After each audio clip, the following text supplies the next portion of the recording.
자세, 태도 이런 모습을 할 때 서서 누군가 나에게 주면 감사합니다 하고 받아들이는, 영접하는 상태. 그래서 우리는 수용한다는 말을 쓰게 되는 것이고, 그래서 우리는 그분이 나를 사랑한다는 것을 수용했을 때 우리는 믿음이 생겼다라고 말하는 것입니다.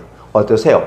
여러분이 가진 믿음에 대해서 설명을 하는데 과연 입체적으로 설명이 되어 있고 이해가 되십니까? 이미라도 여러분 이해하실 것입니다. 그러나 이걸 어떻게 표현하느냐에 따라서 달라지는데, 성경적인 언어를 통해서 우리가 생각해보면 놀랍게 축복이 됩니다.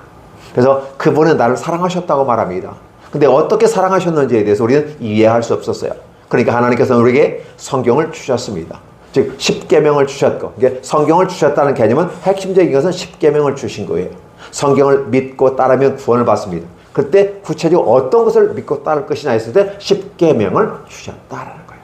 그래서 십계명은 전체 무엇을 표현하는 하나의 요약된 하나의 10가지 계명으로 표현된 것이고, 그걸 쭉 풀어 놓아놓은 삶의 현장 속에서, 그래서 창세로부터 마지막 재림에까지 이루어지는 그런 모습들이 성경에 다 담겨져 있다는 것입니다. 그러니까 이 십계명을 풀어 놓으면 성경이 구약과 신약으로 연결되는 것이죠.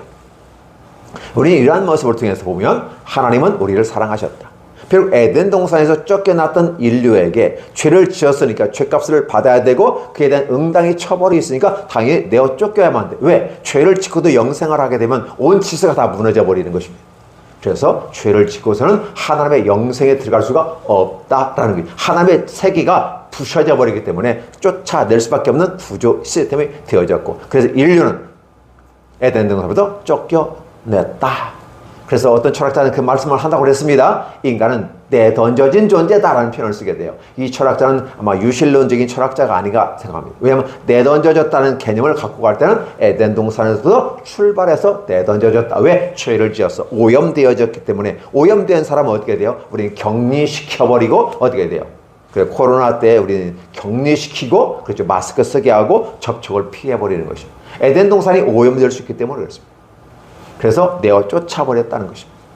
그럼에도 불구하고 쫓겨난 그들에 대해서 무관심하게, 이미 게임 끝났으니까 너는 나와 관계없어. 예, 맞습니다. 그럼에도 불구하고 찾아오시는 주님. 어떻게 찾아오셨습니까? 두렵고 떠는 그들에게 다가와서 이마에 땀을 흘려서 내 아내와 내 자식들을 위해서 수고하고 얻은 소득으로 먹고 살아남으라는 것이었습니다. 언제까지 살아남아야 합니까? 바로 메시아 오실 때까지. 즉 하나님의 구원 계획을 통해서 너에게 내가 다시 갈 텐데, 왜? 너희가 완벽한 존재가 아니고 부족한 존재이기 때문에 내가 가지 않으면